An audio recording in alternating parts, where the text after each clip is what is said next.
Hello everyone, आप सभी का स्वागत है इस चैनल पर। और आज फाइनली 2024 प्रीलिम्स का जो रिज़ल्ट है मध्य प्रदेश लोक सेवा आयोग ने डिक्लेयर कर दिया है।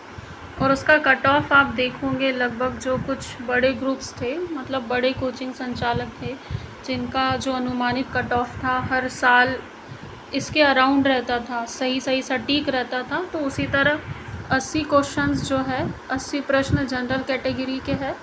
और SC ST और OBC की यदि बात करें तो ये 78 कट ऑफ गया है, OBC का 78 गया है। और जो बी पार्ट रहता है हमारा खंड ब, जो प्रावधिक भाग है, उसमें ये कट ऑफ गया है 77। मतलब आप देखिए, जो एक प्रश्न का महत्व आप बोलते हैं ना, इस एक प्रश्न से या तो आप सिलेक्शन ले सकते हैं या फिर आप सिलेक्शन से बाहर हो सकते हैं। क्योंकि ये जो 87-13 वाला केस चल रहा है, इसमें अभी नहीं पता कि किसके पक्ष में निर्णय होगा, जनरल वालों के पक्ष में जाएगा या OBC वालों के पक्ष में। यदि मान लीजिए OBC के पक्ष में निर्णय आता है और आपके 77 क्वेश्चंस करेक्ट हो रहे हैं, वही कोई और OBC वाला बच्चा है, उसके 78 क्वेश्चंस करेक्ट हो रहे हैं, तो 78 वाला तो ऐसा है कि सिक्योर है, वो तो मेंस लिखेगा और उसका जो रिज़ल्ट है 87 में आएगा। मतलब चाहे 13% जनरल के हिस्से में जाए या फिर OBC के हिस्से में, उससे इस 87 वाले को कोई फ़र्क नहीं पड़ेगा। तो जो एक एक नंबर की लड़ाई बोलते हैं ना, यहाँ हमको समझ में आएगा। क्योंकि मेहनत तो पूरी एक नंबर के लिए मेहनत उतनी करनी है जितना मुख्य भाग वाला, मतलब 87 के भाग A वाला बच्चा करेगा। और ये जो B वाला प्रावधिक भाग वाला बच्चा है, वो भी मेहनत उतनी ही करेगा। लेकिन फ़र्क इतना है कि ये अभी से सुरक्षित है, सिक्योर है, इसको विश्वास है कि उतनी सीटों में से इसकी जगह तो रहेगी। लेकिन ये जो B वाला बच्चा है, जब 87-13 का केस सॉल्व होगा उसके बाद में उसका रिज़ल्ट आएगा। लेकिन बात ये है कि कट ऑफ जो है वो घटने का नाम नहीं ले रहा है। तो इसके लिए हमको क्या करना है, इसके लिए हमको अपनी तैयारी को बढ़ाना है, अपनी तैयारी का लेवल अप करना है। हमको ये नहीं देखना है कि कट ऑफ बढ़ रहा है तो कट ऑफ कम कैसे करें। कट ऑफ कम नहीं होगा, आपको अपने तैयारी के स्तर को बढ़ाना पड़ेगा। और अभी लगभग आज 20 जुलाई है, हमारा जो एग्ज़ाम है 23 जून को हुआ था, ठीक है। 23 जून के बाद 23 जुलाई, मतलब एक महीने के अंदर ही इन्होंने प्रीलिम्स का रिज़ल्ट आउट कर दिया है। प्रीलिम्स का रिज़ल्ट आप लोगों के सामने दे दिया। और मैंने 23 के बाद 3 से 4 दिन बाद ही अपने टेलीग्राम चैनल पर फ्री ऑफ कॉस्ट में एक मंथली रोड मैप शेयर किया था। और उस रोड मैप के तहत मैंने टारगेट रखा था कि नेक्स्ट 1 मंथ में हम जो हिस्ट्री है उसके 150 मार्क्स जो होता है हिस्ट्री का, पेपर 1 का पार्ट A, और इस 150 मार्क्स को करने के साथ ही हमारे प्रीलिम्स की 3 यूनिट्स कवर होती। कौन कौन सी? एक तो होती है मेन हिस्ट्री की, दूसरी वाली होती है MP हिस्ट्री की, और एक 10 नंबर की जो यूनिट है मध्य प्रदेश की जनजाति। हमारी 3 यूनिट कवर होती है और 150 नंबर हमारे मेंस के होते।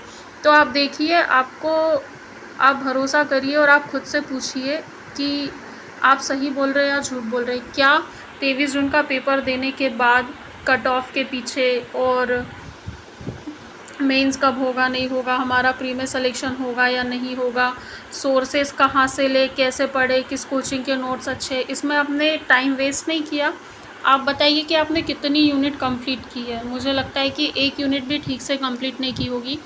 और 23 जून के जस्ट 3 से 4 दिन बाद मैंने बोला था कि अभी आपका जो रिदम है, जो एनर्जी है, जो एफिशिएंसी है, इसको डाउन मत होने दो, इसको बैलेंस करके चलो। क्योंकि इसको जब बैलेंस करके चलेंगे ना तो हमारी निरंतरता बनते रहती है। और अभी 20 जुलाई हो गया है, 10 दिन के बाद 30 जुलाई तक हमारा जो 150 नंबर है वो पूरा हो जाएगा।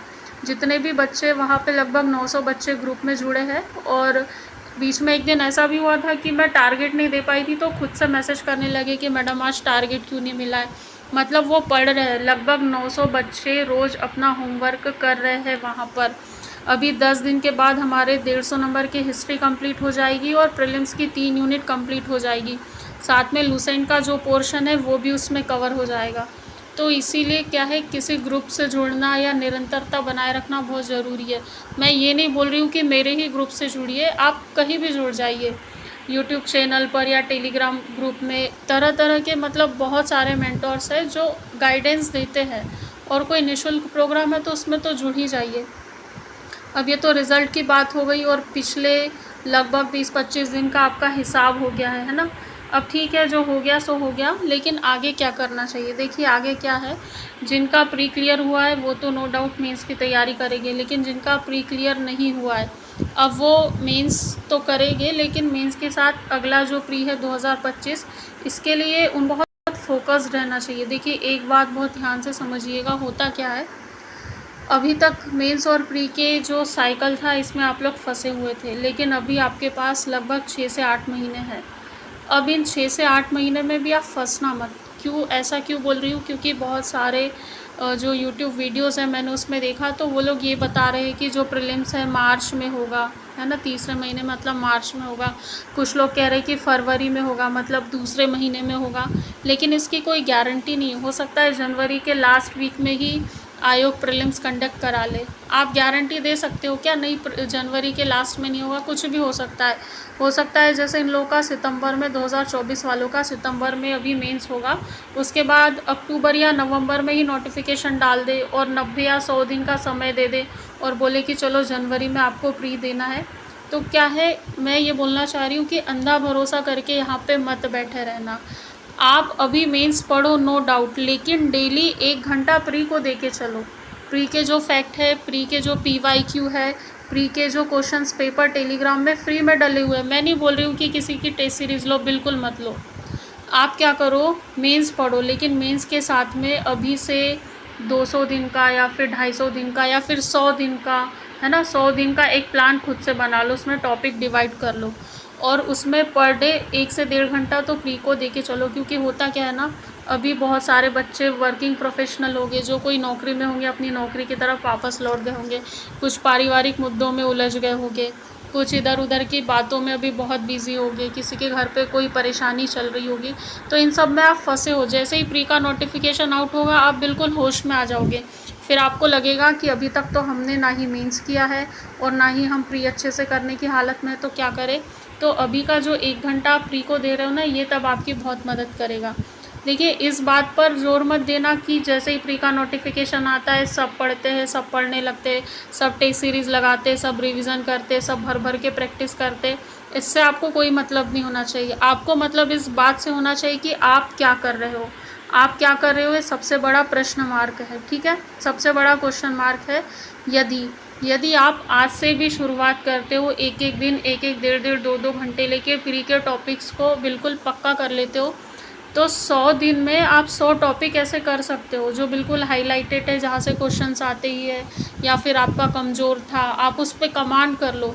तो इसमें से कम 70 प्रश्न तो ऐसे जो आप अगले 100 दिनों में पक्का कर लोगे, और उसके आने के बाद और भी समय रहेगा हमारे पास 100-150 दिन का, तो उसमें फिर रिवीजन करना, प्रैक्टिस करना।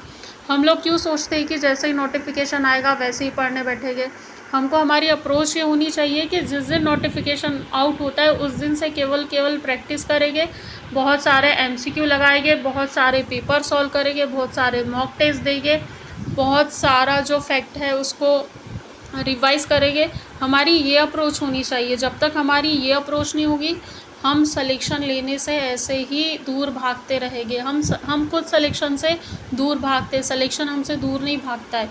यदि हम प्रॉपर रिवीजन करें, अपने नोट्स को अपडेट करें, उसको बार बार देखें, अपने आँखों के सामने से रोज़ गुजारे, तो हमारे सिलेक्शन से हमको कोई नहीं रोक सकता है। लेकिन हम इन्हीं गलतियों में फंसे रहते। तो ये गलती आप मत करो। मैं बिल्कुल मना नहीं कर रही हूँ कि मेंस मत पढ़ो, आप मेंस पढ़ो। मैं खुद ग्रुप में मेंस करवा रही हूँ, लेकिन मेंस के साथ प्री ज़रूर करो। जो लुसेंट की बुक है उसको बिल्कुल मत छोड़ो।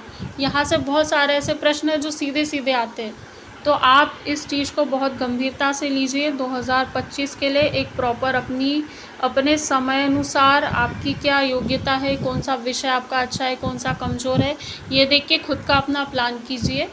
और हर दिन 4 से 5 घंटे तो देना ही है। मतलब जो नौकरी वाले हैं, नौकरी पेशा में उनके लिए कह रही हूँ। बाकी जो बच्चा फुल टाइम स्टडी कर रहा है तो बिल्कुल आप 8-10 घंटे, 12 घंटे जितना दिन में समय दे सकते उतना दीजिए, कोई मनाही नहीं है। ये बहुत ही महत्वपूर्ण समय होने वाला है, आने वाले 4 से 5 महीने।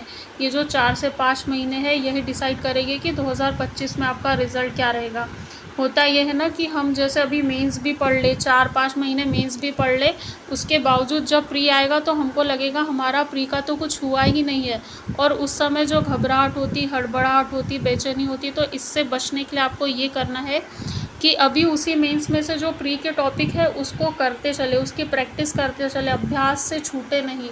तो इन मेरी बातों पे बहुत विशेष ध्यान देना, और जो नए टॉपिक्स जुड़े, नए यूनिट्स जुड़े हैं, उनकी ऐसी किताब देख लेना जिसकी भाषा आपको समझ में आती हो, जिसमें कंटेंट आपको ठीक लग रहा है कि चलो ये कंटेंट ठीक है, ये लैंग्वेज मुझे समझ में आ रही है, इसकी शब्दावली सरल है। ऐसी किताब को चूज़ करने के बाद आप उससे रीडिंग लगाओ, फिर उसके नोट्स बनाओ और उसके सिनॉप्सिस बनाओ और प्रैक्टिस करो। अंधी दौड़ में मत चलना कि ये किताब अच्छी है तो यही लेना, ऐसा बिल्कुल ज़रूरी नहीं। सबका अपना अलग नेचर होता है, जैसे किताबों का अलग नेचर ही आपका अलग नेचर होता है। किसी व्यक्ति को कोई किताब पसंद आती है तो किसी व्यक्ति को कोई, तो आप पहले किताब देखो, उसको पढ़ो, आपको लगता है कि ये आपके लिए सही है तो ही उसके साथ आगे बढ़ो, ठीक है। और 2025 के लिए अभी से लग जाइए बिना टाइम वेस्ट किए। जो भी ग्रुप के बच्चे थे उन्होंने इन 22-25 दिन को बहुत अच्छे तरीके से यूटिलाइज़ किया है। मैं ग्रुप की लिंक डिस्क्रिप्शन में दे दूँगी, आप चाहे तो वहाँ पर ज्वाइन हो सकते हैं, ग्रुप विज़िट कर सकते हैं। वहाँ पर केवल जो काम का कंटेंट है, लिमिटेड चीज़ें वही डाली जाती है, मतलब ग्रुप को ग्रुप बना के रखा है, कचरा नहीं बना के रखा है कि इधर उधर से कहीं भी मिल रहा है तो कुछ भी डाल दो। एक प्रॉपर डिसिप्लिन मैनर में स्टडी हो रही है। आप आइए, ग्रुप से जुड़िए और अपनी तैयारी को सुनिश्चित कीजिए, निरंतर रहिए। और ये जो आगे आने वाले 4 से 5 महीने बहुत महत्वपूर्ण होने वाले हैं, बिल्कुल आप इसका सदुपयोग करें, और मैं आशा करती हूँ कि 2025 में आपको सफलता मिलेगी। इसी के साथ अपने इस डिस्कशन को समाप्त करती हूँ। जय हिंद, जय भारत।